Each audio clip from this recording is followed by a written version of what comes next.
in the studios of Starr 103.5 FM as we welcome you to Starr today here on Starr 103.5 FM.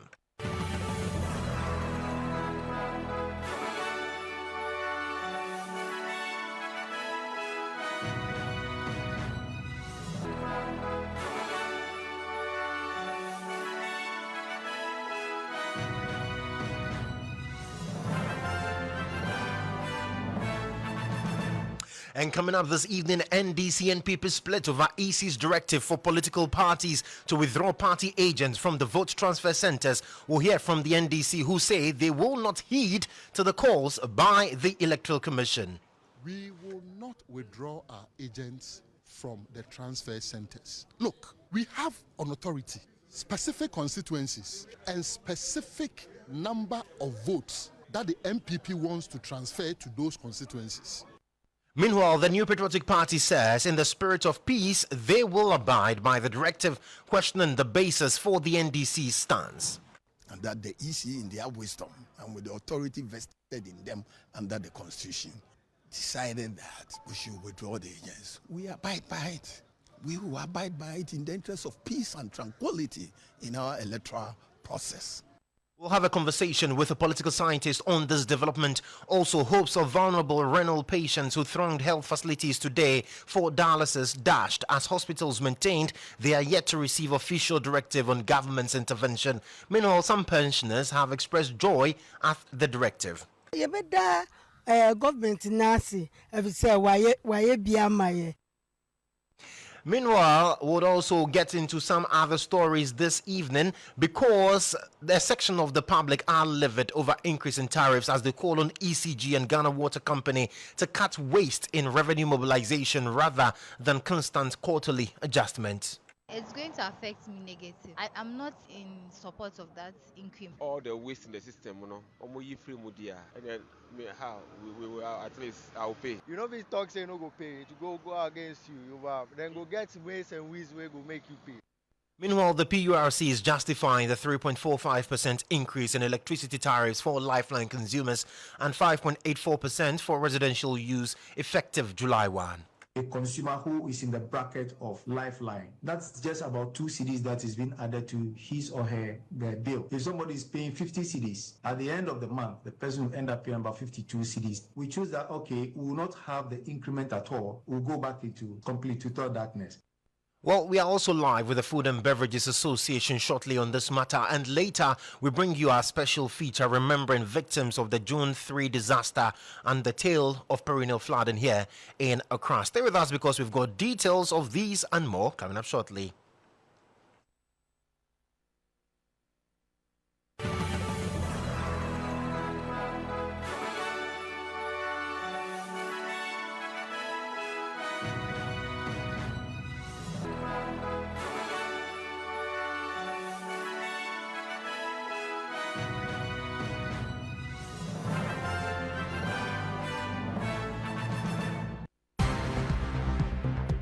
Starr News is coming to you live on Ultimate 106.9 FM in Kumasi, Empire 102.7 FM in Takrady, Zeps 95.9 FM. And all of those to our WhatsApp line 0552 880 216. That is 0552 880 216. I am Joshua Kodjo Mensah. Let's get into the details of our stories this evening, and we're starting with some political stories right here on Starr 103.5 FM.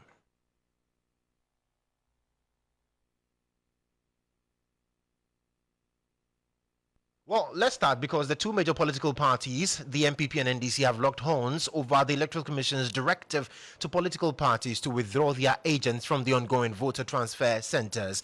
The exercise is intended to facilitate the transfer, proxy or replacement of voter ID cards at all district EC offices. But this has caused dissatisfaction among the parties, with the latest incident being the stabbing of the son of the Wutusenya East MP Mavis Harkumsin during an altercation at one of the centers. Well, after a heated IPAC meeting today, the NDC's Director of Elections and IT, Dr. Edward Omaniboama, noted that the NDC will not withdraw its agents, citing allegations of illicit transfers by the NPP. Listen to him. We will not withdraw our agents from the transfer centers. Look, we have an authority. Specific constituencies and specific number of votes that the MPP wants to transfer to those constituencies.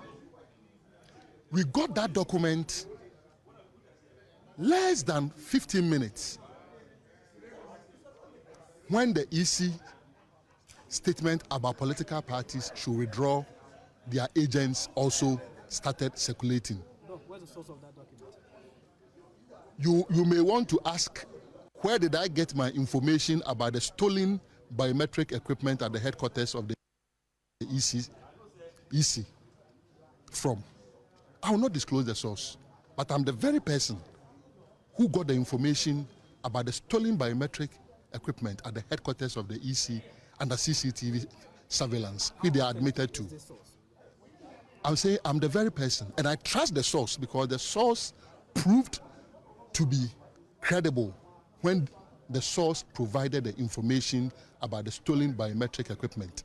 So the point we are making is that gerrymandering is something that unscrupulous political parties pursue during transfer of votes. We do not want any political party to engage in gerrymandering.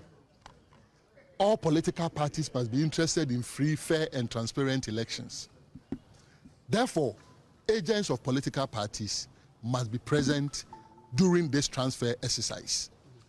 If you are not careful, you will be deceived to believe that during exhibition of the register, you can object to illegal transfers. Read the law carefully. The law does not permit that challenge when it comes to exhibition. But Doc, does the law permit it during the transfer of votes? The law does not permit it, but when you know that this is what it is, you can prevent it. You can aid the returning officer. Let's face it, for a whole constituency, the transfer is being done at the EC's district office. Even if the returning officer is an area guy or an area lady who knows a lot of people, he or she is not likely to know everybody from every polling station. You understand? So ideally, you should be interested that, oh, there are people there who can help you. Bear in mind that you have a very informal sector in this country. You understand? So we are interested in prevention. The question I ask is, why is the MPP every step of the way against transparency and in favor of opacity? What is it that they are up to? What is it that they are hiding?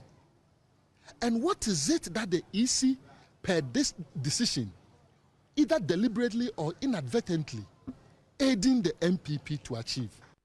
So those are the questions that Dr. Omane Boama is asking. Meanwhile, the governing New Patriotic Party says they will abide by the EC's directive. Peter McMahon is a former chairman of the NPP and a member of the party's campaign team. He also spoke after the IPAC meeting today. Party agents to observe the process. However, the EC feels that what has transpired at the various stations, the agents have caused some form of commotion which has led to violence. So they have decided that political parties must withdraw their agents to allow peace prevail. And for us as a party, MPP, we think that coming events cast their shadows. So what has transpired was not a good thing, and that the EC, in their wisdom and with the authority vested in them under the Constitution, decided that we should withdraw the agents. We abide by it. We will abide by it in the interest of peace and tranquility in our electoral process. What I've said is not in the law. It was out of EC's magnanimity and transparency. But if that is going to bring violence and chaos, and as I said earlier, coming events, it may even lead to killings. Should they wait for that to happen? Withdraw your agents and let peace and harmony prevail at the transfer process system. And I don't think that is fair enough. It means you are being confrontational to the decisions of the authority, which is vested in the Electoral Commission of Ghana under the Constitution of the Republic. We don't have to be confrontational in election processes. Right, so you heard the MPP Peter. supports the position taken. So you heard there the former chairman of the NPP, Peter McMenu, and a member of the party's campaign team. Well, let's get on the phone lines now and speak to Malik Basintale. He's Deputy National Communications Officer of the NDC. He's joined us over the phones. Malik, thank you so much for your time this evening. Thanks for having me. Great. So is it a case that you do not trust the EC despite the assurances that they've given?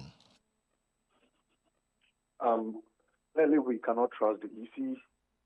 Clearly, we cannot trust the MPP because the MPP and the EC seems to share one position in this particular matter.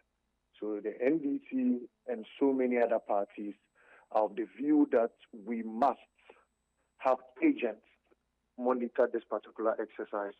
But it appears as though the MPP and the Electoral Commission are also in agreement to the fact that we don't need agents to monitor this particular exercise. So we cannot trust the Electoral Commission and we cannot trust the activities of the New Patriotic Party. We think that in the name or for the sake of transparency, for the sake of accountability, we must have agents there to monitor the people who seek to transfer their votes from one location to the other. It is the agents who will determine whether persons who seek to transfer their votes meet the eligibility criteria or are fully qualified to vote where they want to vote now. Because, mind you, there are guidelines governing the conduct of elections in this country. There are guidelines governing the conduct of registration, and there are eligibility criteria for all persons who seek to vote at a particular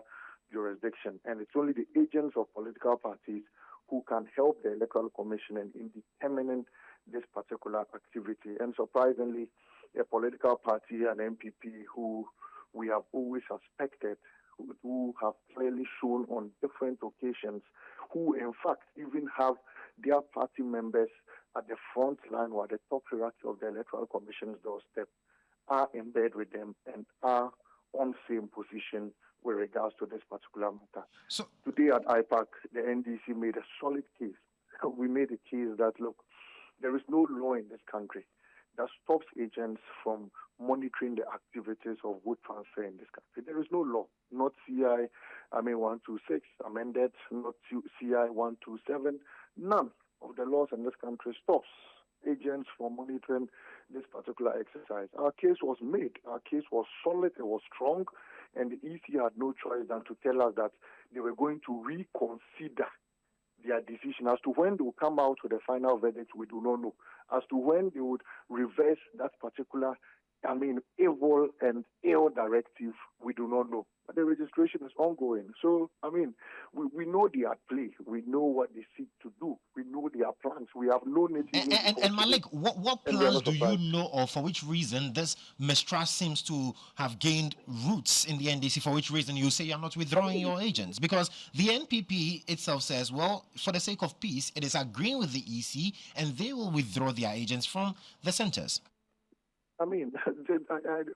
I don't know what agents at the locations, seek to cause. Everybody knows that if we want to maintain law and order, then there must be fairness. If there is no fairness, how do we maintain law and order? In other words, there have been agents throughout the registration, 1 month registration, exercise. Did you hear or see at any polling station that there was chaos, beyond control? Did you ever hear of anything of that sort? And so if you tell us that, look, you want to maintain peace and order, and as a result, because you want to maintain peace and order, as a result, we should not bring agents to that particular, your doorsteps or your offices, then I don't know what the EC seeks to achieve by saying this, because there hasn't been any history to that. The transfers commenced. Our agents were there. What has sparked chaos these particular locations is because the EC has refused our agents the opportunity of monitoring. That is what has rather sparked chaos. Because today at various polling centers, the police had to, try driving people away. And it was a total disaster. And that's because of the directive the EC put across. And so if there's anything that is causing chaos in this particular matter, it is a directive as issued by the EC and not our party agents that are supposed to legally monitor the voter transfer exercise. All we are saying is that, look, we will not relent on ensuring that our agents are there to monitor the exercise. Our agents are human beings. They are not wild animals. They will be there to monitor the activity. They will be there for the sake of accountability. They will be there for the sake of peace and harmony. And they will ensure that whoever is qualified to register or transfer his vote to a particular jurisdiction is done. And whoever is not also qualified will be challenged. We thought that this should be a fair process. Surprisingly, the MPP seems so comfortable. So is the MPP telling me that they will not take agents there? And so if unqualified people seek to transfer and violate the laws, they will allow the people to violate the law. Is that what they are telling us? They said they are trusting the EC to do their job and ensure that these people do not get onto the roll. But the same EC that's supposed to be trusted asked us in the ended voter registration to bring agents. So why didn't the MPP say that we trust the EC so we will not take agents there? They took agents. If they trusted the EC so much, and they just ended registration exercise, they shouldn't have taken agents there. Wasn't it the EC that was granting registration for first-timers? So if they trusted the EC, they shouldn't have taken agents there. Why is it all of a sudden you have sent agents there? Then in election 2024, since they trust the EC so much, they shouldn't bring agents there. If that is what they want to do, we will not trust the EC because the MPP, took Apiahene, who was part of their party, who was their director of research, to the top hierarchy level of the Electoral Commission. We will not trust the EC because Bosman Asare, who was their TESCOM patron, is now the deputy EC commissioner. We cannot trust the EC because they have infiltrated the service with paparachicks and members of the New Patriotic Party. So if they feel comfortable that, look, we have our member there, Bosman Asare, who was part of us, Apiahene, who was part of us, the Nandom EC officer, who was part of us and still part of us. If they are comfortable that such people, by virtue of the fact that they are there, they will not rig the election, against the MPP, then we cannot trust anybody. We want a free and fair election. And in ensuring a free and fair election, we must be there to monitor the exercise. We must be there to see for ourselves whatever is happening. Look, if you, if your producer, you yourself, and any other person, Joshua, should cast your vote, we want to ensure that your vote is counted and your vote is recorded as such. That is all we are seeking for. We are seeking for a free and fair election, and you cannot have a free and fair election if you do not monitor the process and ensure that the right things are done. That is all we seek to do in this particular exercise. So if anybody should get up and say, look, the NDC will relent on this and they will give up, and look, the more we go deep into the exercise, the more we mount pressure at the various electoral officers. And from tomorrow, the issue should take note. We will come there in our numbers. We will storm the place. We are storming the place not to fight anyone. We are storming the place not to attack anyone. We are storming the place to ensure that the right things are done and to mount vigilance and surveillance on whatever activities they are undertaking there. So if they are uncomfortable with if they are uncomfortable with we NDC persons who have blood just like them and who are human beings just like them at the venue there, then maybe they are evil spirits and they are deterred about our site. But if we come there, we'll cast all the evil spirits out and we'll ensure that the right things are done. So the NDC agents are not going anywhere? They are not moving an inch. In fact, they are not moving a second. In fact, they are not moving a millimeter. They are staying there, and just as they are standing there, if there's anybody who moves an inch, there will be more people moving inches into the Electoral Commission offices. We will not invade their offices, but we'll be there to ensure that the right things are done. In fact, we are going to be there on the 24-hour system. And even in the night, we will sit there and wait for them Right. Well, Malik, thank you. Thank you so much for speaking with us. We appreciate your time this evening. Thank you very much. Right, so that's Malik Basintale. He is National Deputy Communications Officer of the NDC, and it's quite clear the NDC is going nowhere, and the directive that the EC has issued, they have vowed to ensure that they do not pay any heed to that directive. Well, the Coalition of Domestic Election Observers, Kodjo, is maintaining that the EC should be allowed to do its work and play its role. Albert Kofi Ahen is Executive Director of Kodjo. The EC is saying that because of the troubles that it is emanating from these centers, somebody was stabbed the other time. I'm sure that must have triggered the EC's decision. So the EC concretely said that all parties should withdraw their agents from the centers. It has never even occurred in this commission before. It's not in the law in the first place. So I'm even wondering why the EC, maybe they were being too magnanimous by allowing them to send their people there. It could also be that they wanted to be extra transparent, okay? But if, on the other hand, it's being abused, then they are right to withdraw them.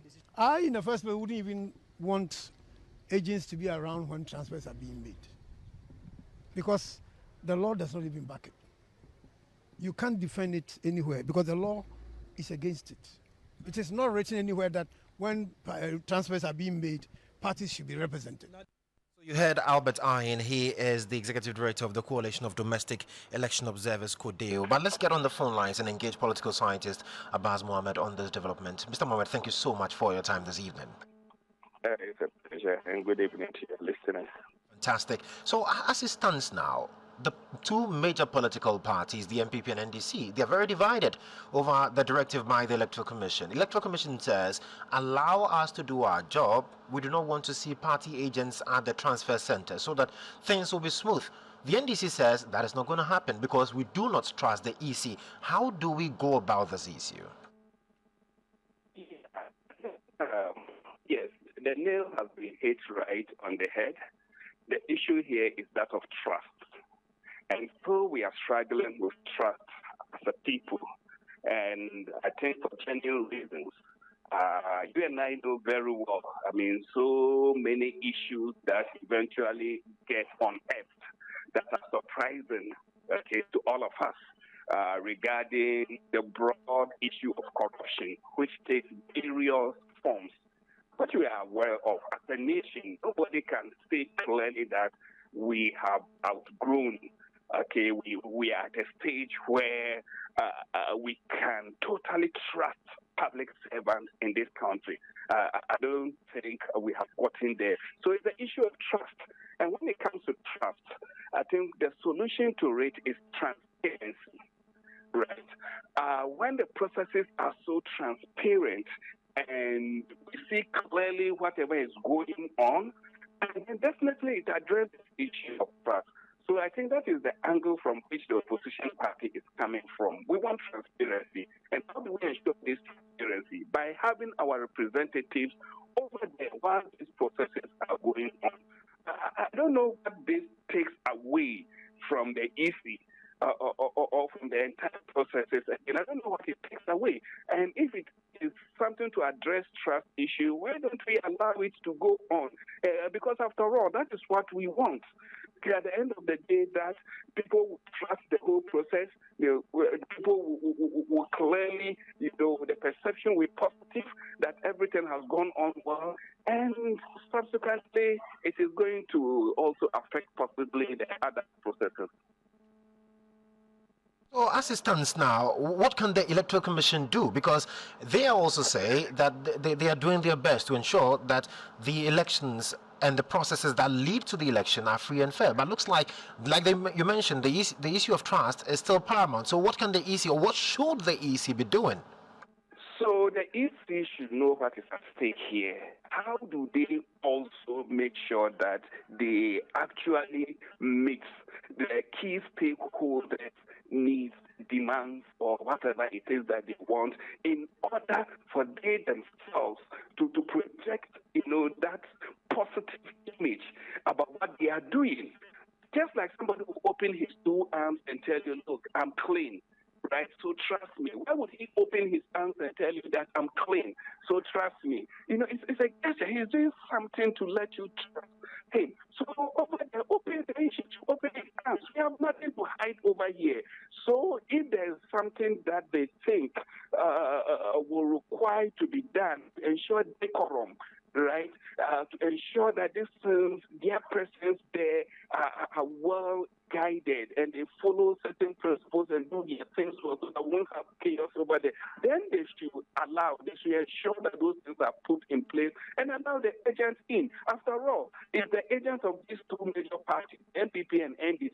All others are not that concerned over there. I don't see any problem with one person representing this party and another person representing this and being kept somewhere, a bit far away, observing what is going on. I don't see what it takes away. It only has to, as we said, transparency, which is also going to ensure that at the end of the day, people trust whatever it is that has gone on. Yes, but Abbas, the EC's concern is about the issues, the incidents that have arisen from mostly the agents at the various centers and how it is also developing and all of that.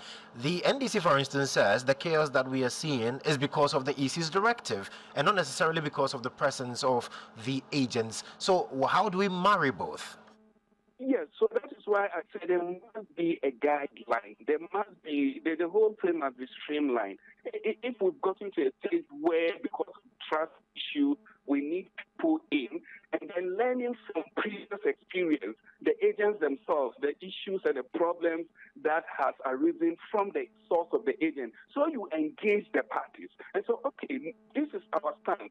We have problems. Over the years, these are experiences we've encountered with the agents and etc. How do you also ensure, what are you going to put in place? That is the party themselves to ensure that these things don't happen. So it's an engagement. As we keep saying, it's a process and it's a dialogue. It's engagement. Bring everybody on board. All needs and concerns must be addressed. So yes, it itself has concerns regarding these agents, and then the parties have concerns regarding the agents not being there.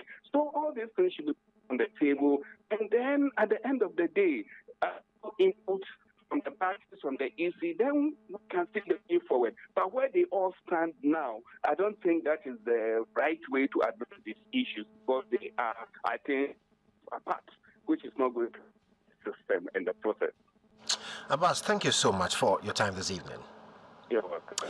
So you heard there Abbas Mohammed. He is a political scientist speaking to us right here on Starr today on Starr 103.5 FM, dealing with the issue between the political parties, the NPP and NDC, and then the Electoral Commission on the other hand. It's still our election hub right here.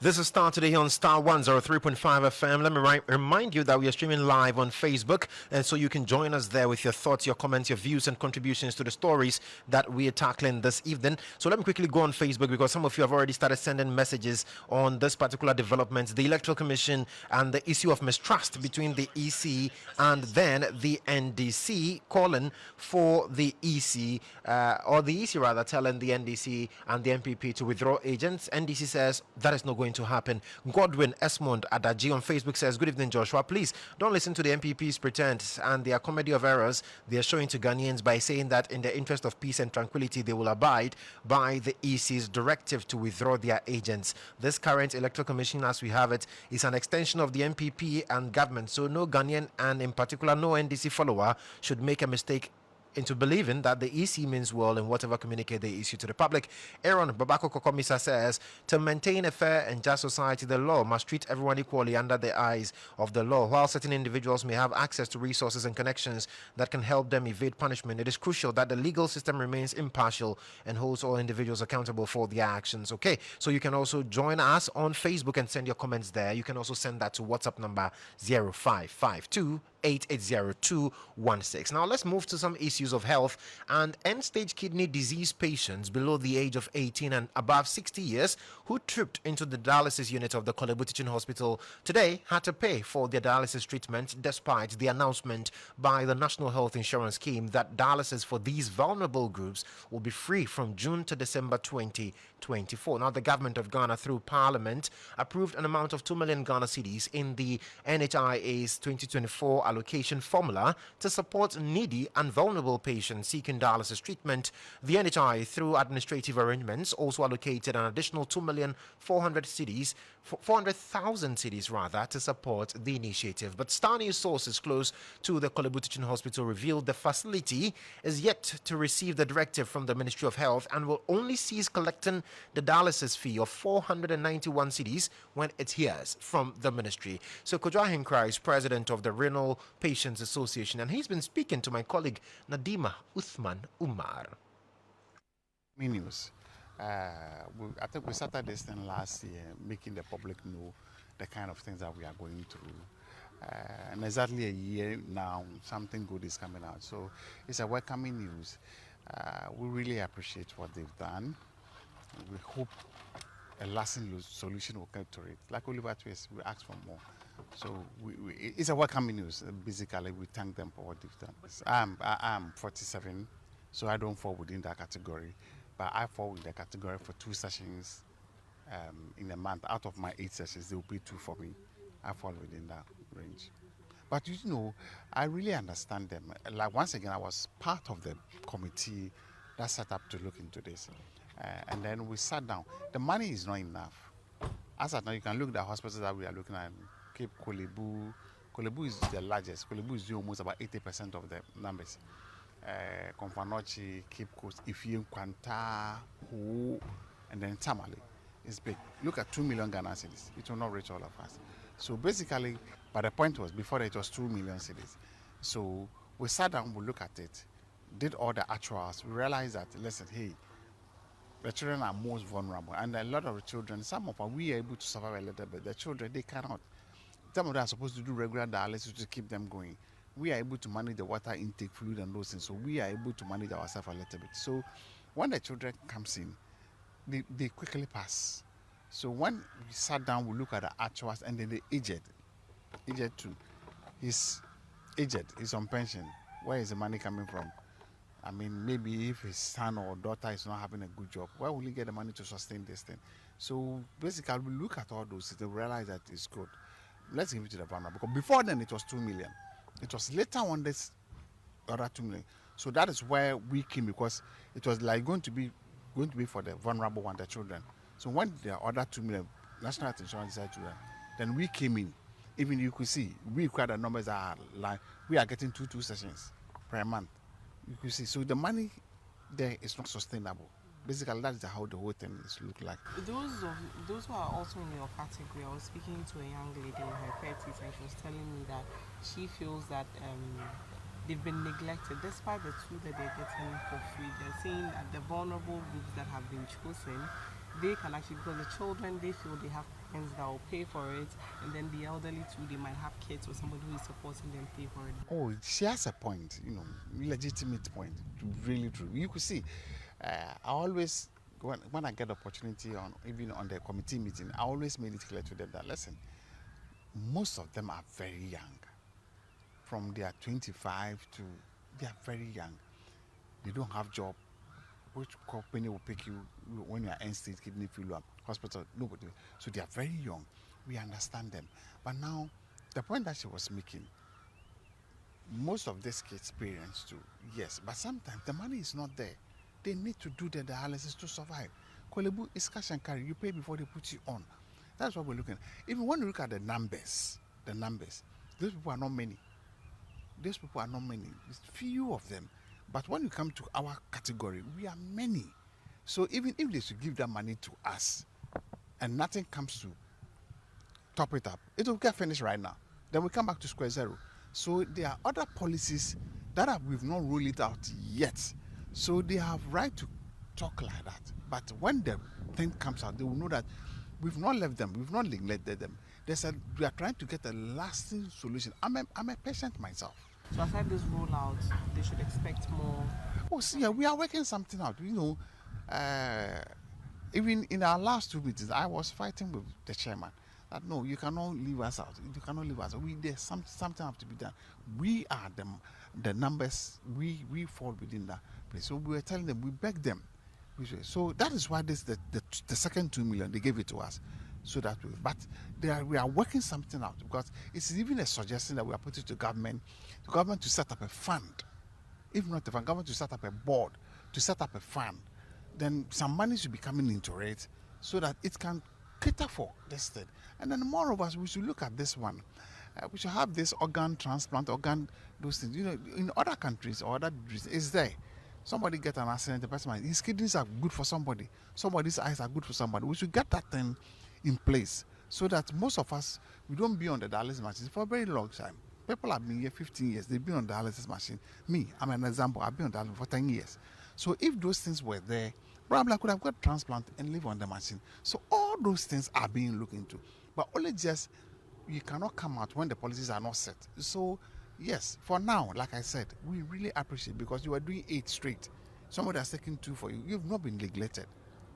I beg them, they should calm down and they should let us look at the way forward. So you heard the Kodjo Ahinkra. He is the president of the Renal Patients Association, speaking to my colleague Nadima Uthman Umar. But let's speak to the General Secretary of the Public Health Association of Ghana, James Makion Amwa.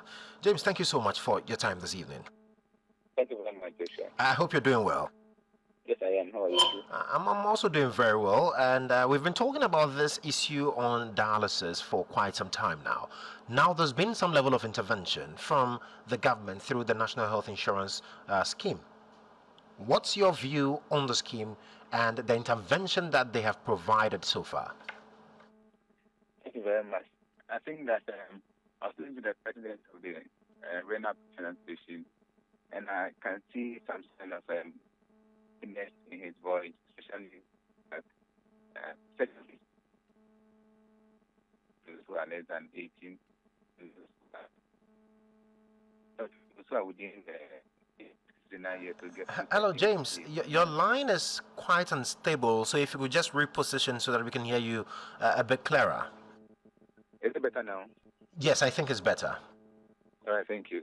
So I was saying that listening to Mr. Hinkra, there's some sense of excitement in him, especially the fact that some group of his people are going to benefit from this particular donation that government is doing, especially those who are less than 18 and those who are 50 years and above. For me, speaking from a public perspective, we look at the building blocks of any health system. Health financing is one of the greatest building blocks we look at. How do we get healthcare to become very affordable so that everybody can afford, whether you have money or not? And that even brings in the issue of universal health coverage. And so if government is doing this particular thing to support patients who need dialysis, I think it's a good thing. But the conversation has to be, how do you sustain it and how do we ensure that nobody is left out? Because within the group of 18 to 59, there are people in there who may need dialysis, and because they don't have the money and the government support doesn't extend to them, they will not get access to health care. And that will defeat the purpose that we want to reach in terms of the better health coverage. It's very good, if you ask me, but going for the must look at how we make it sustainable. How do we ensure that nobody is left out, whether you are young, you are old, whether you are in a rural area or you are in the city, whether you receive a treatment from a private dialysis center or a government dialysis center, everybody should be able to benefit from this kind of donation. Yeah. But from the intervention provided by the NHIS, what we do know is that for those in the active bracket, that is between 18 and then 50 years or 59, they get 2 of their dialysis per month also catered for by the government. So if you ask me, this may be the beginning of their conversation, but they may have a reason for introducing this particular of having this bracket in there. But if you ask me, I think that the people who really need it, in my opinion, are those who are within the age of 18 and 59. Because these are people who consider to be the working class, people who are still contributing to the national development. They are teachers, they are nurses, they are lawyers, they are different kind of individuals who are all working to. Hello, James. Sure. Hello, James. Can you hear me? I can hear you, Joshua. Yes, we lost you. We lost you when you were talking about those in the active age bracket and the fact that they are those who are working and the fact that they also need this even more. Tell me about it. All right. Is it better now? Can you hear me? Yes. Your line has been a bit tricky, but I think it's better now. All right. So I was saying that if you look at those who are within the age bracket of 18 and 59, these are people who are still in the working class, contributing to the government, the nation, and the country development. And so, if they are not receiving full cost in terms of full money to pay for their full sections, and they cannot afford, these are the people who will end up losing their lives and which will affect our workforce. So, going forward, if you ask me, there should be a need to quickly look at how we can expand so that everybody, whether you are young or old, will get access to this dialysis care. Another group of people are what we call those who have acute kidney injury. These are people who have kidney failure, who, if they start dialysis earlier, will have their kidneys reversible so that they don't continue to be on dialysis forever. This group of people may include women who are going to deliver, people who have infections that may end up having renal failure. Such people will need dialysis in order to have their kidneys reversed. Unfortunately, this communication does not include whether AKI or those have acute kidney injury are factored into it. So if there's a pregnant woman who is, say, 24 years, went to deliver and bled, and has acute kidney injury, who may need about 2 dialysis sessions to have their kidneys reversed, and they don't fall within this bracket, and that woman doesn't have access to pay, then this woman will end up falling into the bracket of end-stage renal disease who will need dialysis going forward. So, in terms of the committee working on that, I think they should avail their minds also to those who have AKI. How can we ensure that once they get AKI and they get prompt dialysis, with money not being a factor, they can quickly be able to have the dialysis done and then their kidneys reversed, so they don't end up adding up the number of individuals who will be needing chronic dialysis in the future. So for me, it's a very good step, but they must continue to do more to ensure that everybody gets access to the health care they need. Okay, so finally, James, we know that this has been piloted for 6 months, from June to December 2024. Going forward, you've talked about the fact that we need to look at other aspects and other people who also would be in dire need of this assistance. But after the 6 months, are you aware what happens? I'm not aware at the moment, but I think that if health insurance decides to pay for these sessions, then they should look at how we can get more revenue into the National Health Insurance Fund so they can continue to provide this kind of support to our people. I've made this point before, that we must try and look at how we can increase the premium insurance.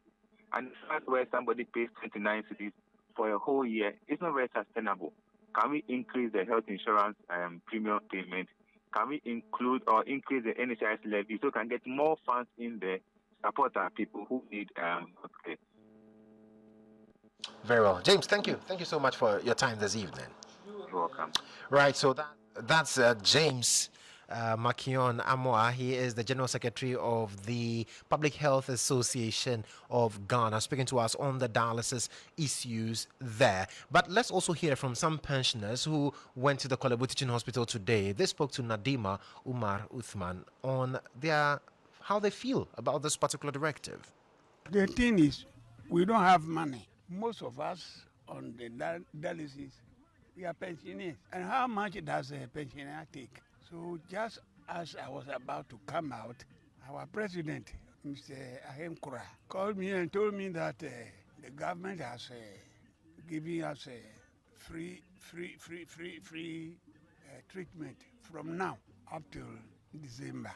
Ebani say, Senya, yasi mayentia, yebeda government nasi, evi say waye biamaye, evi say nanka yestuya 380 no kra yentimi di maye na yedi ba 491 nti 491 no na yesu se aw ade na ye akosuru dodo nti omu nhwe maye na sesi a omu ka se ombeti su na yeti su ampa ndi ebeda nyame ase na ya da government na ase se waye sade na amaye wati wa se waye ni free kura Amaye. So you heard some pensioners expressing excitement at the announcement today when they went to the Kolebu Teaching Hospital. But we've been joined by the Director of Corporate Affairs at the National Health Insurance Scheme, Oswald Iswat Mensah. Mr. Iswat Mensah, good evening. Welcome to Start today.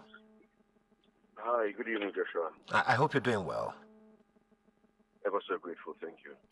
Very well. So from the statement that was released on the first day of June, what we do know from that is that this particular intervention kickstarts this month. But have you engaged the facilities? Because our sources at Kolebu say they are yet to be formally engaged on this particular directive intervention. Okay, thank you very much. Yes, we have been in consultations with the leadership of the teaching hospitals that treat cancer patients. And so they are pretty much aware of the situation, but we're going to have further engagements. As you know, on a monthly basis, NHIA pays for services, healthcare services of our members. So it's still early days. We're not paying bills as it were any moment from now. It's pretty much likely to be end of the month or several weeks after the month has ended before we make first payment. So it's all in hand. We'll engage further. So the facilities that are involved, there's only a handful of them. We'll be taking through the process to ensure a smooth operation. Yeah.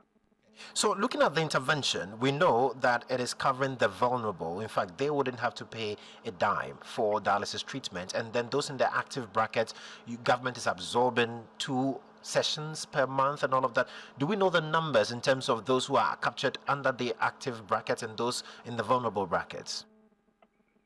Yes, so for us, we've considered it vulnerable, very vulnerable, even though we know that all the patients classify themselves as vulnerable. But in the strictest of terms, would have to refer to children who obviously don't have any incomes and above 60 years who may be on pension as the most extreme vulnerable with regards to this conversation. So for those age brackets under 18, which is 0 to 17, and those 60 and above, we've identified or have been given a list of about 84 persons.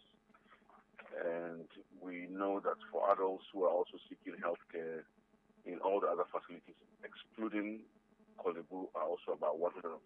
So that alone combined is approaching 300. And then we have the active group as well, which is between the ages of 18 and 59, also being about 300. So in total, we have between 500 to 600 patients across the country.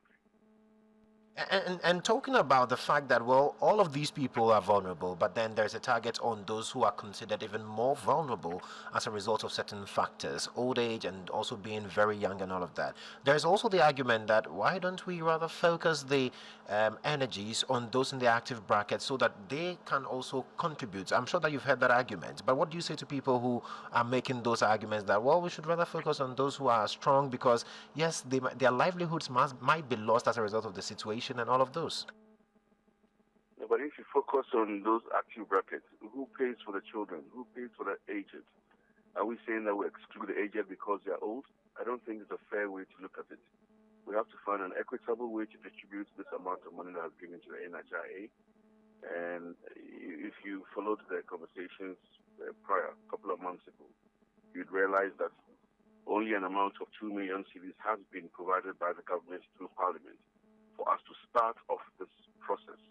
NHIA has gone further to include a further 2.4 million Ghana cedis, making the total of about 4.4 million to kickstart this intervention.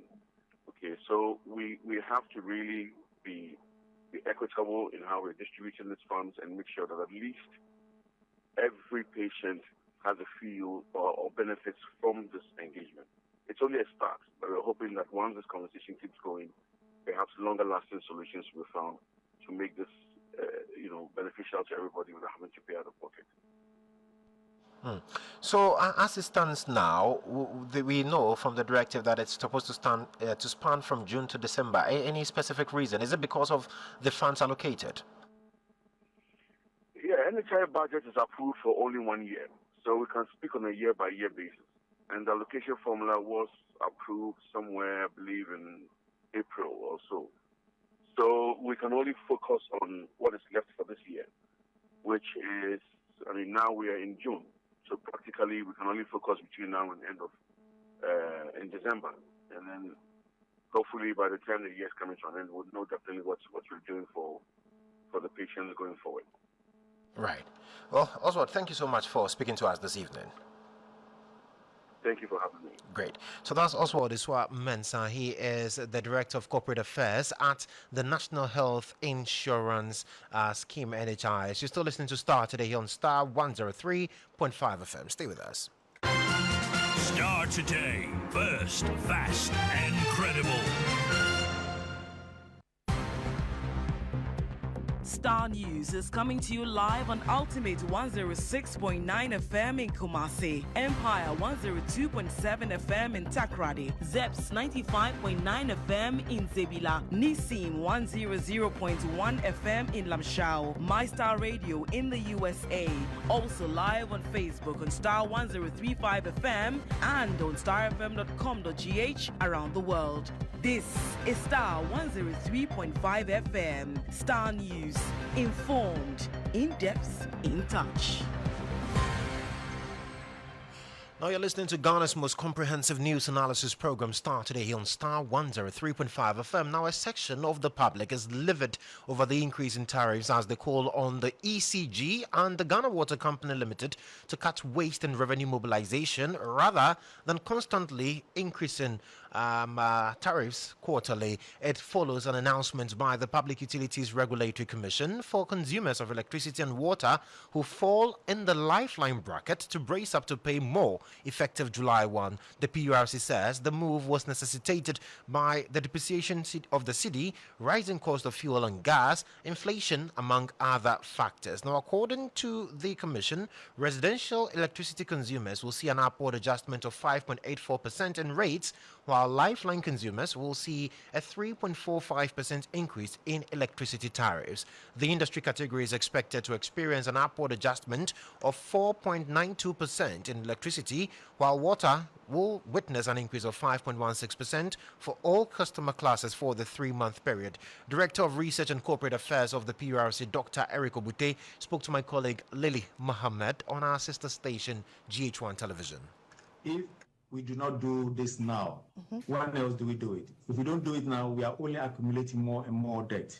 Mind you, in the case of electricity, for instance, they need about 1.14 billion. Not just ECG, it's the electricity sector from generation through to distribution. They need 1.14 billion to be able to run the sector for the quarter. However, given the prevailing economic conditions, the commissioners, in their best wisdom, decide that, look, let's just do a quarter of that, not the full that we pass through. So the quarter of that 1.14 billion is what we are seeing passing through now. We are not pushing through the entire 1.14 billion.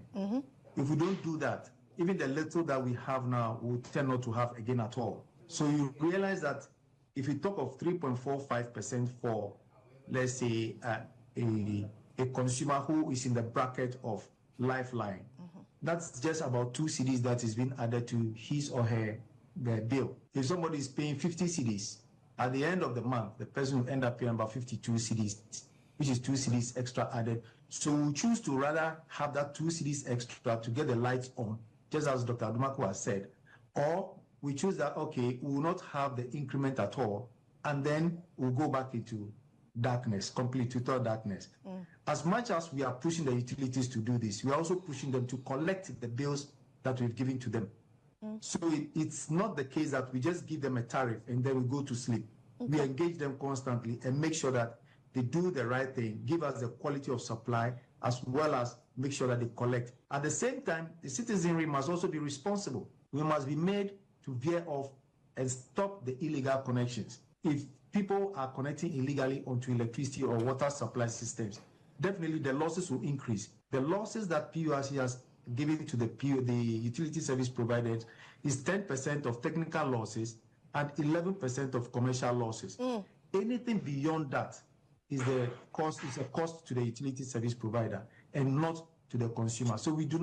So you heard Dr. Eric Obute. He is the Director of Research and Corporate Affairs of the PURC. Now, West African Regional Director of the Consumer Unity and Trust Society, Apiakusi Adomako, has described the adjustment as reasonable. He also spoke to my colleague Lily Mohammed. I think consumers would have wished that there's no tariff increase because, as you rightly said, the economic challenges have become so biting. However, if we want to have a stable supply of electricity and water, then it is fair that we allow the regulator to increase the tariffs so that the businesses that are in the supply chain will be able to recover costs and remain in business. As we all know, the prices of goods and services have gone up for the past 4 months, all due to the dollar. And we also know that crude oil and gas, natural gas, constitute a huge chunk of the energy mix. And all these products are imported, or even if they are produced in Ghana, they are all dollarized. And so if we want to keep the prices down, I think that the utility companies will not make, they will not be able to recover costs, and will come to a day whereby these utility companies will shut down. So I think that the increase in tariffs is justified. However, the issue is that how are the utility companies be able to leverage on this marginal tariff adjustment to be able to improve upon the service delivery? And that is, I think that should be the question that we should be asking ourselves. Already we've been submerged in a sea of doomsday, and power goes off without any notice by the providers. So you heard the West African Regional Director of CATS International, Apiakusi Adomako. But let's get on the phone lines and speak to Samuel Atuagre. He's the Executive Director of the Food and Beverages Association of Ghana. Mr. Atuagre, good evening. Welcome to Starr today. Yeah, thank you. Good evening. Good evening to you. Great. So the sound I just played, I mean, Apiakusi Adomako says the tariff increments, the adjustments are reasonable. Well, as those in industry, what is your reaction to the adjustments effective July 1? Well, let me take it from the electricity point of view. If you look at the tariffs itself and the way they've adjusted it, we in the industry will say that even if it's 0.5% is very high. So for you to go up from 5 point plus, then it means that you are really trying to collapse businesses, especially in this time that we have problems on our hands, trying to solve our problems. We've not been able to do that, and then you come up with an adjustment.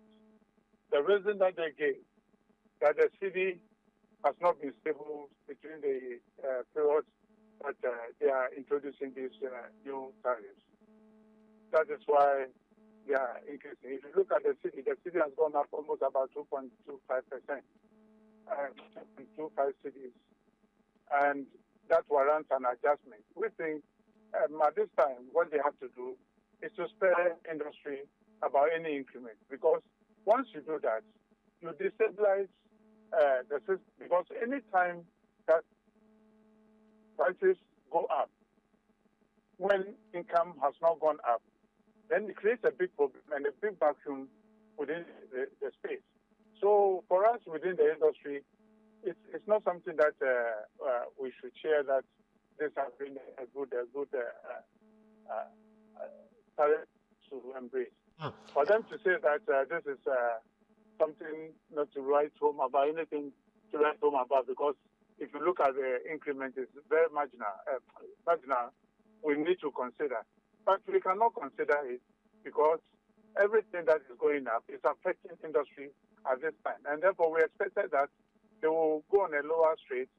Let us see, given the next 2-3 months, what will happen. Before, if there's any increment, they will go.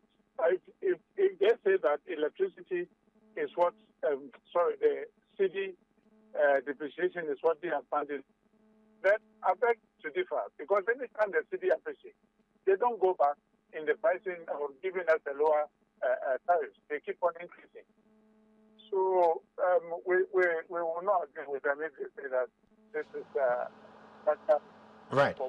But Mr. Agri, among the costs of or the causes of why we find ourselves here, they also talk about the fact that there is an increase in tariffs of electricity and gas. We are also seeing some inflation and all of those stuff, and all of these come up to help the PURC adjust the tariffs.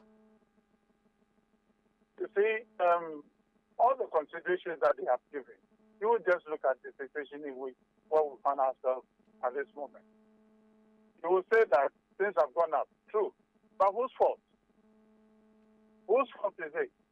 If you take something like water going up, the problem is that even when the taps are not flowing, the deliberate, whether it's a deliberate thing that they do, they pump air through the system and the meter reads on a higher volumes without even water coming.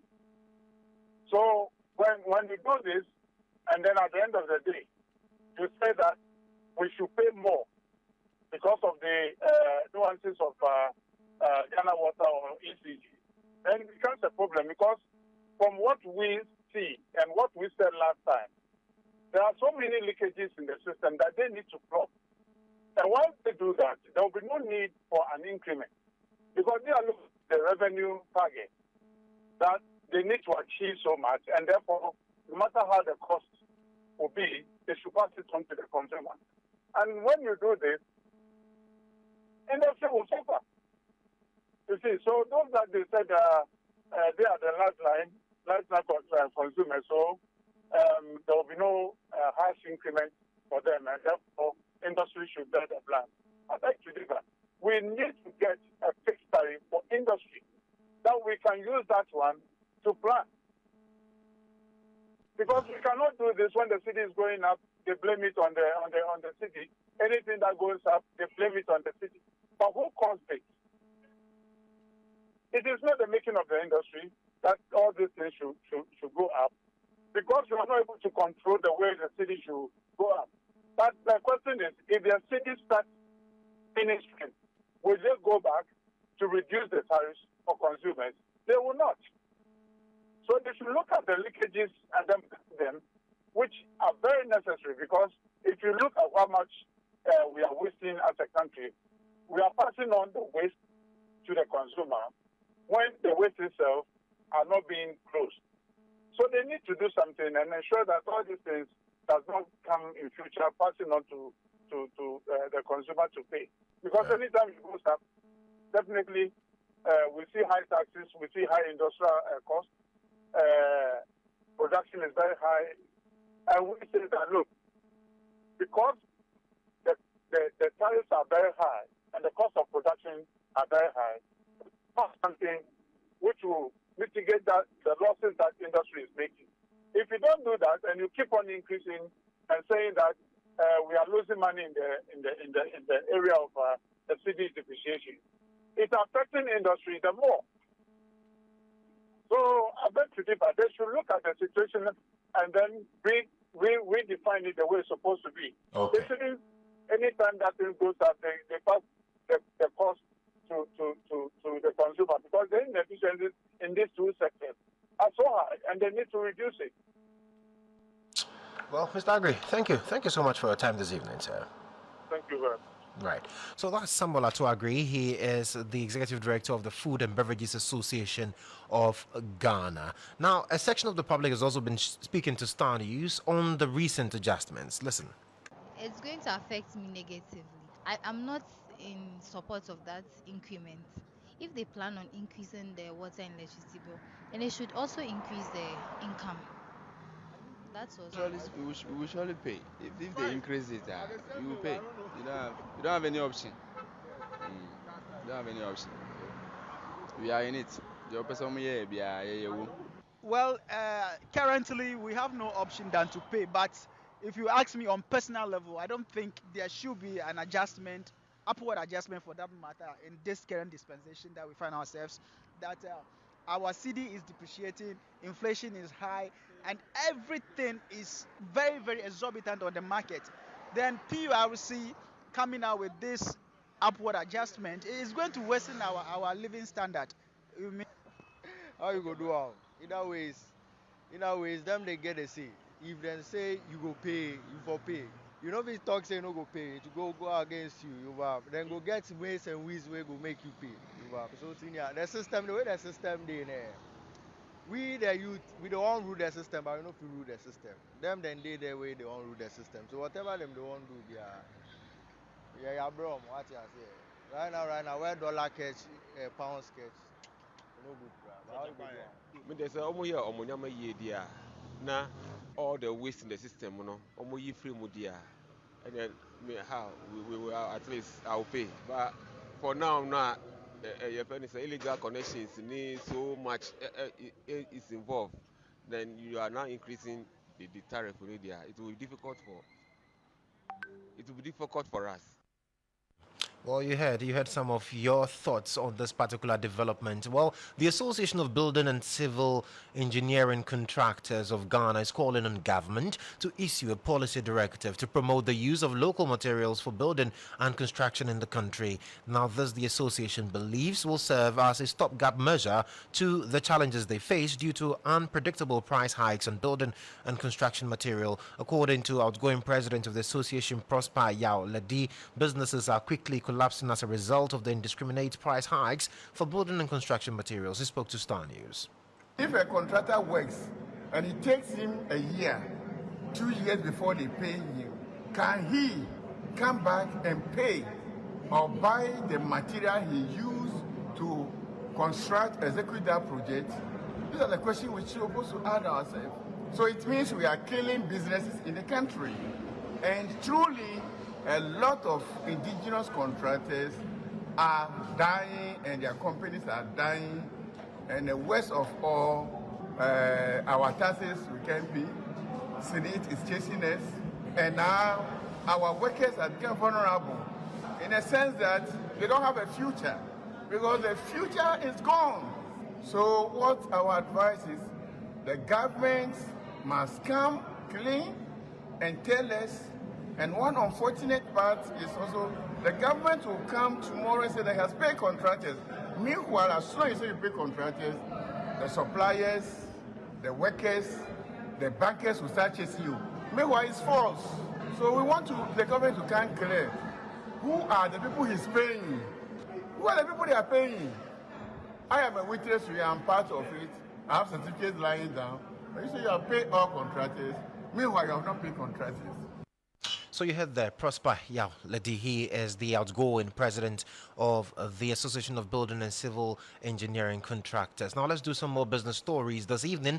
And banking consultant Dr. Richmond Ichahene has described Bank of Ghana's assertion that it is still policy solvent despite recording a loss of 10.5 billion cedis as a deliberate use of words to circumvent the bank's true position. The bank over the weekend released its 2023 annual financial statement, revealing it had made losses for the second straight year after it lost over 60 billion cedis in 2022 as a result of the domestic debt exchange program. But although the central bank governor, who attributed the 2023 loss to open market operations, has assured the public the bank is solvent, Dr. Chahine insists the bank is just playing with words. This year, if you look at the figures critically, it has affected them because of the previous losses. Because the liquidity they used to have, the buffer was not there. So I think they are squeezing themselves to be in the market. And by so doing, the four operations that you're talking about, the repos, the open market operation, the discounting, and what have you, the false methodology which they used to intervene, is going to cost them because they don't Latin, we say no more that non-com are dead. No one claims what he has. He hasn't got the liquidity, so he will have to make losses to operate what we call a policy solvency. By doing the policy solvency, price stability, and what have you, they have to incur the loss. The question is very simple. How long can this loss be entertained? Although 60 to 70, If the loss is sustainable, I am not sure that they would have signed in April agreement with the IMF and the government that they need to have capitalization, because a central bank without capital, you may call yourself policy solvent, but in the view of others, your people will be losing confidence in your policy, monetary policy issues, and you'll be losing confidence in the currency that you're supposed to manage, and that can affect what the literature says. It can bring in higher depreciation and loss of confidence. So all these English people are talking policy solvent.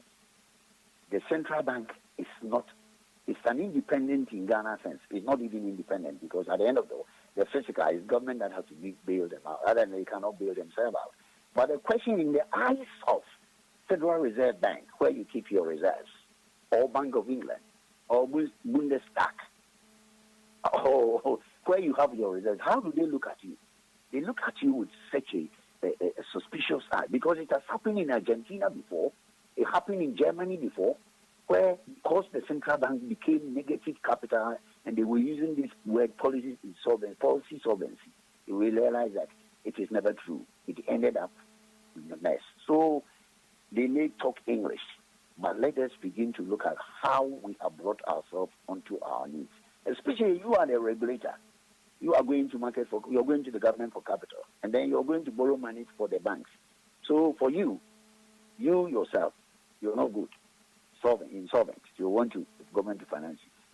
Dr. Chani has also been responding to justification for some quarters. Similar losses have occurred in other countries. These banks you've mentioned never pre-finance government as such. We have financed fiscal deficit, COVID time 15.2 deficit GDP, 12.3 GDP 2021, 9.6 so GDP, and the last one in 2023, 7.3. When you talk about the British, they did what we call quantitative easing when there was the COVID, where they had to directly support some sectors of the economy to turn around. So that is why all those countries, the Germans, you're talking is in the early, I think the post-war, I think, they did this, that German economy has, the Bundestag, which is the central bank, is now as solid as it is in industry. So those who are using empirical evidence from other countries forgot about how we find ourselves there. Because if you choose to borrow and borrow and borrow and borrow and borrow without putting into productive sectors, that is what you have. So those who are comparing, I have read what you said, I've read it and read it and read it, Singapore and all these things we were mentioned. They haven't gone in the way, the tangent that we are going. So you heard the banking consultant, Dr. Richmond Etiahene. So today is June 3, 2024, and I'm sure that it really does ring a bell. The date, June 3. Well, on June 3, 2015, some 9 years ago, Ghana experienced a twin disaster which claimed over 150 lives. Now, the tragedy occurred after several hours of torrential rainfall, which led to massive floods in the capital, Accra. Now, during the downpour, fuel leakage at the Kwame Nkrumah Circle caught fire from a cigarette stub near a fuel station, resulting in an explosion alongside the flood. 9 years on, the capital continues to drown whenever it rains. Now, in the following feature, Starr News' Obed Kingaglo narrates the tale of a sinking city in despair and the lessons learned or otherwise.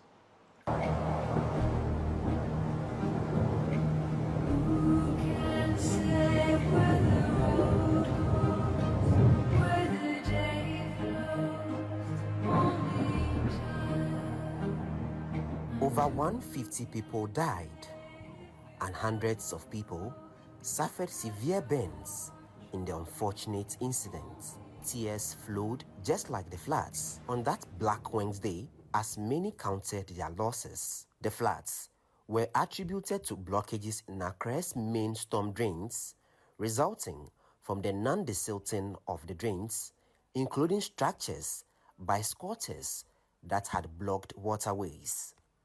Alex Mensah, a commercial driver and a survivor of the June 3 disaster, narrates his ordeal. Mapon akufi no fi na mi se sila so na tama da kon na so ni to mi du fi na ta mi ko na mi twa mi risa omba ɛna misa tu car back ɛba circle sɛ mbɛfa me yere akɔ wodu circle na mehu sɛ circle no biribiara flade nti ɛna mefa me yere ne me ba ne yɛn nyinaa na ɛtena kaa no mu nti mefa hɔ sɛ mefa filling station sɛ metɔfoɔ meduru hɔ no na nsuo no kɔɔ me engine no nyinaa na kaa no kaa hɔ nti mepake kaa hɔ filling station ɛna ɛkɔgyina nkyɛn nkyɛ biara na me wife kyerɛ me sɛ hyɛ agya o before mɛka sɛ mbɛdwane afiri hɔ pɛ ɛna agya bɛtɔ me ti so. The government of the day promised never again. Drastic steps are necessary here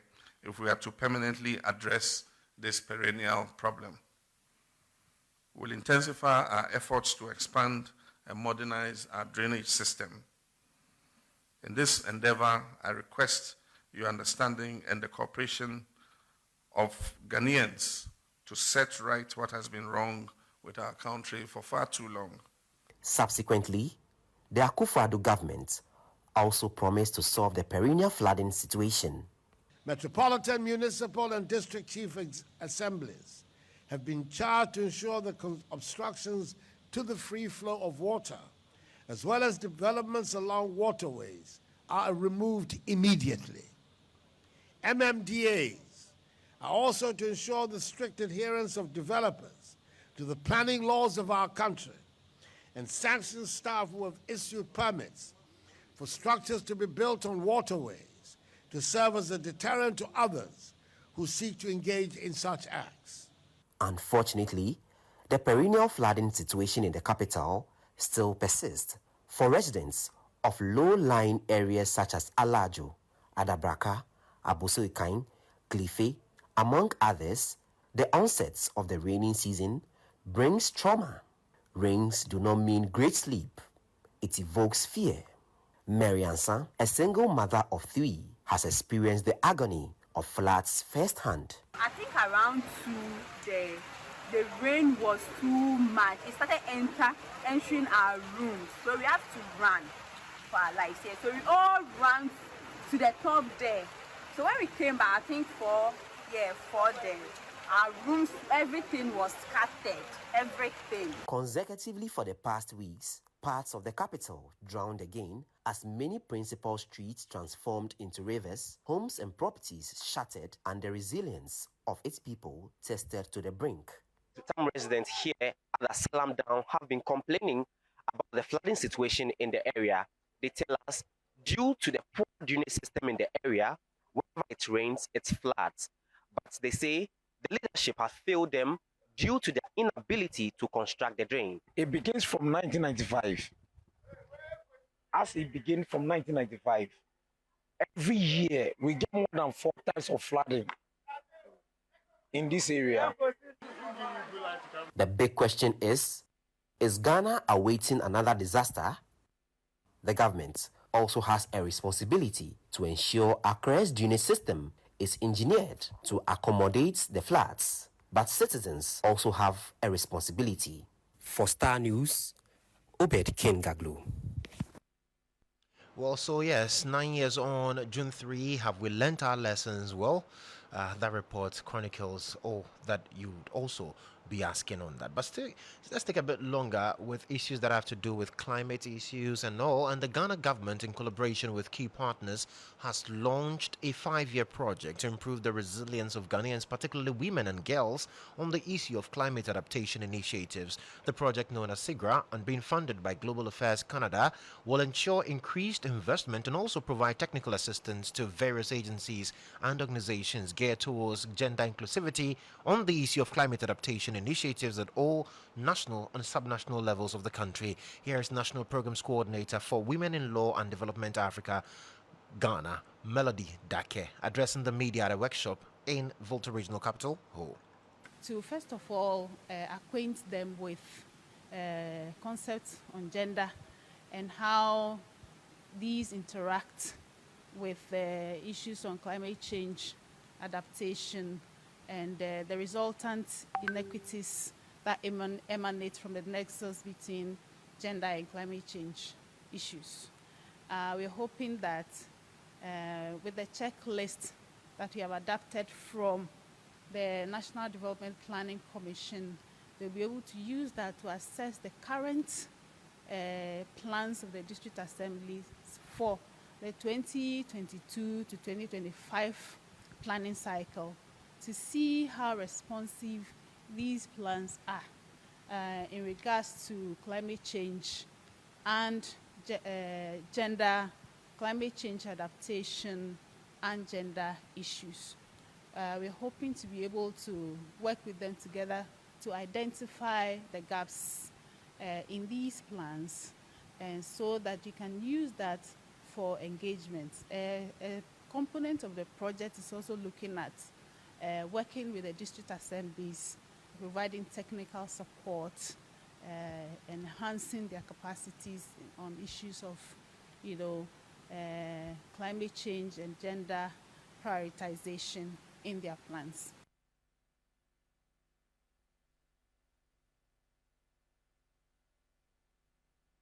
Well, gender advisor with Cool Water on the SIGRA project, Elham Mumuni, also spoke to Star News.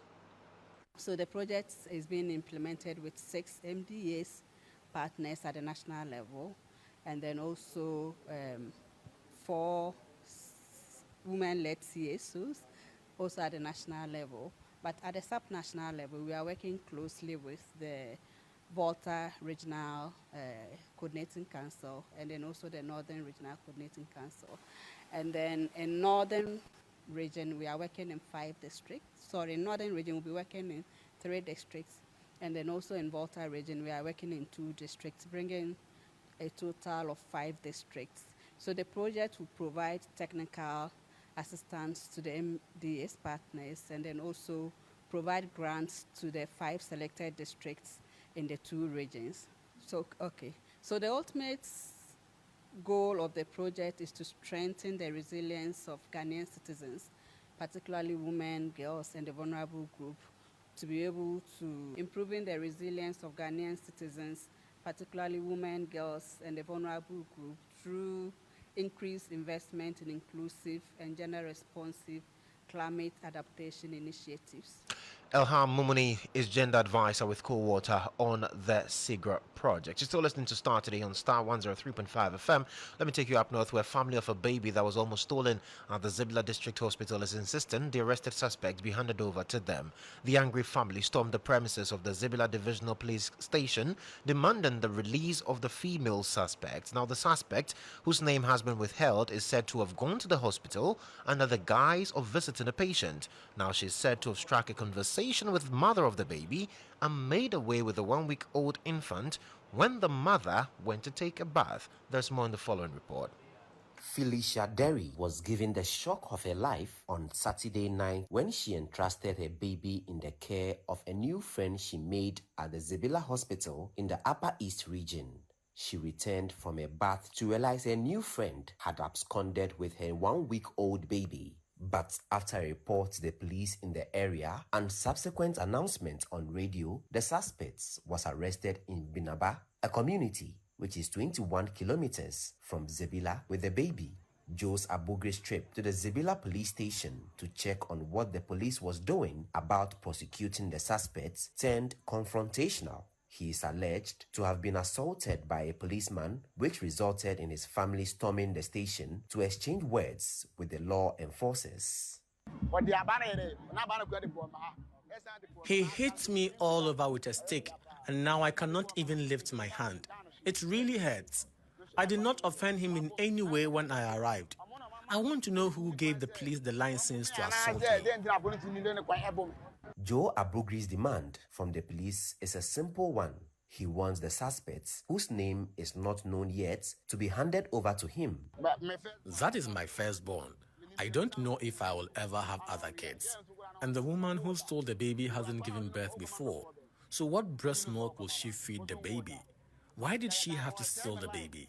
She almost ruined my life, but thanks to God, it has been sorted. So I also want to ruin her life.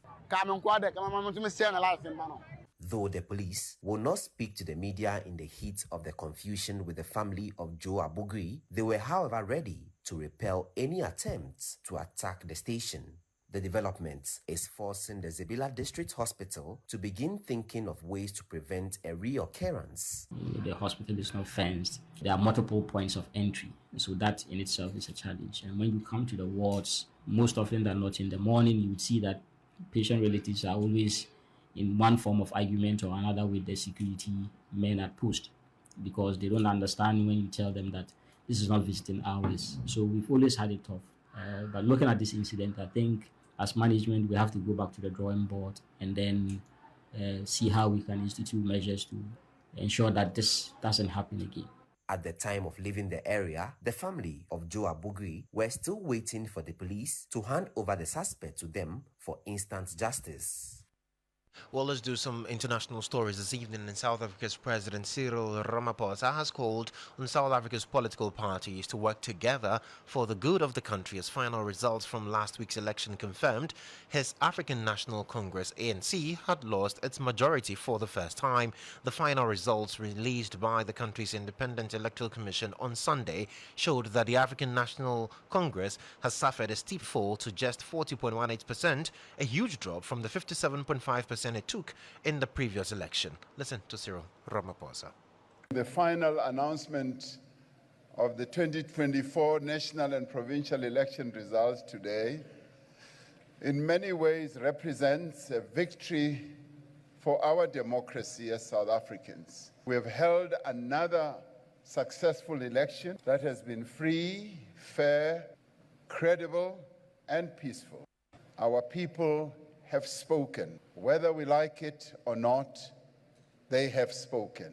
What this election has made plain is that the people of South Africa expect their leaders to work together to meet their needs. They expect the parties for which they have voted to find common ground, to overcome their differences, to act and work together for the good of everyone. I want to repeat, to find common ground and underline that, to overcome their differences, to act and work together for the good of everyone. That is what the people of South Africa have said. Now, our people expect all parties to work together within the framework of our Constitution and address whatever challenges we encounter peacefully and in accordance with the prescripts of our Constitution and the rule of law.